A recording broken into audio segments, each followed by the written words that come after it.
On the dirt on the inside. I suspect that's what's happened here as he came through. He just lost it on the bump, took a tiny bit too much curb. Actually, It's not the fact he took the curb, it's the fact he still into the tires. We're on board with the 55. Big commitment there from Harry Ticknell. I don't think there was room to make that move, Townsend.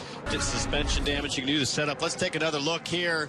55 looking up the inside of Castroneves. That did not seem like it was fully on as Castroneves goes for a ride in a hard qualifying at the end, and now his teammate Elio Castroneves. So the 7 team at Acura Team Penske has to go into rebuild mode again. It's really good that car literally straight out of the pit lane and straight on at the International Horseshoe on called. Was the crash from Lucas Auer, and it is pretty heavy. Just drops the right rears there at the exit of turn 1. Just gets into the grass, and as you said, Diff, an absolutely immovable object, no safer. Here is a look at what happened.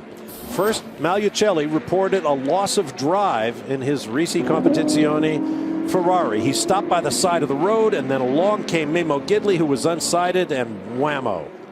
That was a tremendous impact, just scary to look at, and obviously tore the front end off the Red Dragon machine. Here we see another look at it. He's diving to the inside of that GT machine, obviously unaware that Malucelli was slow on the left-hand side of the racetrack. Just scary, scary pictures to look at. Two problems happening right there. This is the Nielsen accident. You can see what happened, and look at that terrific impact from the back there. Of course, we have yet another dramatic twist here at the 53rd Rolex 24 at Daytona. That is the number 54 Core Autosports machine of Colin Braun, leader in the PC category. We quickly got a view of him stopped over in the west hairpin. He got the car backed up, got going again, and then moments later, coming out of the bus stop chicane on the backstretch, we saw him parked. He's obviously backed it into the wall.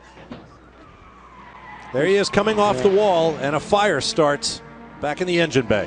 He went off in the infield and lost the lead to Tom Kimber-Smith, so whether there was an issue with the car which then sent him off the road again, or whether he just trying to play catch-up. Of the 14 car is being ripped off. If it is a touch, it's one of the Corvettes.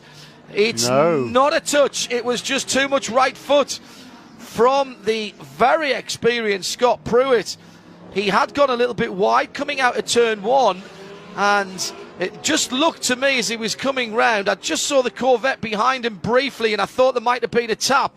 Wonder if, well, offline it's going to be extremely slippery. Michelin tires, driver change. Dirk Werner has gotten out, and Fred Makovecki has jumped behind the wheel of that car. But we also had the number 70 Mazda. It was stationary on the pit lane. They had actually turned the car off and plugged a data cable into it. Full tank of fuel, no tires for that car, as the engineers were examining. Of the turn, unless he's arrived at the exit of the turn and has pulled effectively the wrong way down there to pull himself out of harm's way. I think coming out, he's probably had a left-hand slide and then gone into the wall the other side. If you take the curb on the inside there, it really unsettles the car. He's lost it on the braking way before. On the way in and spun it around. So he has hit the wall, and reasonably hard. There was somebody in front of him. Yates, driven by Andy Merrick, and Merrick, no warning of that at all.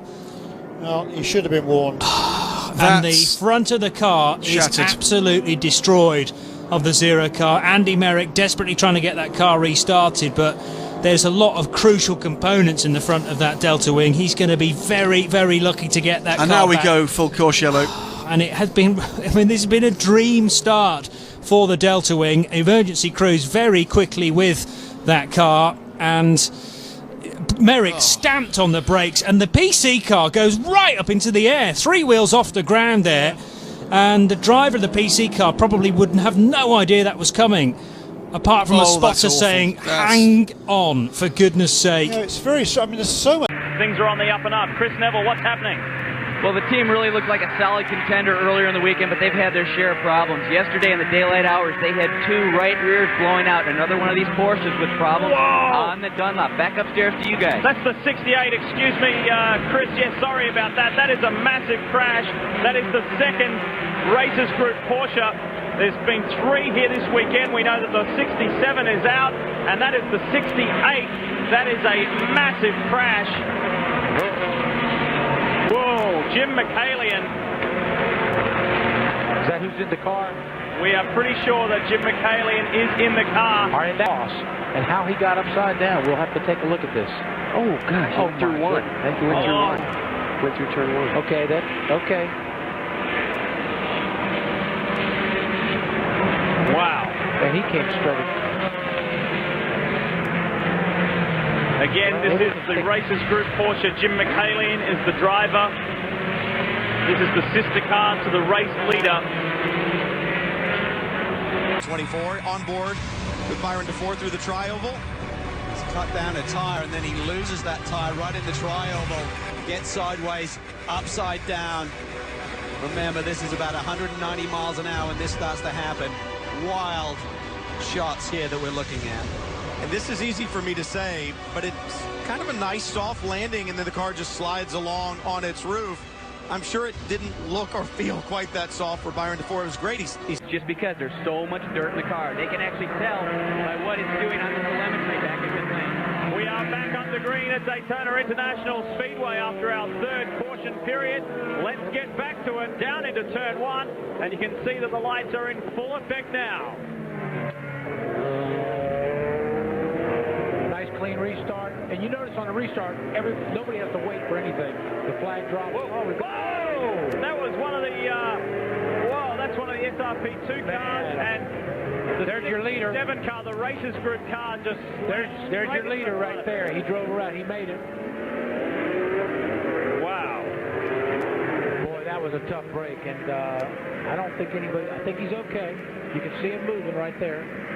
Now, that was the 21 SRP2 car with Larry Alberto behind the wheel, and it was the 68 car, and I think it was Tom Hessett, the 3rd, the 16-year-old driver who slammed into him. We're under another full course caution, understandably.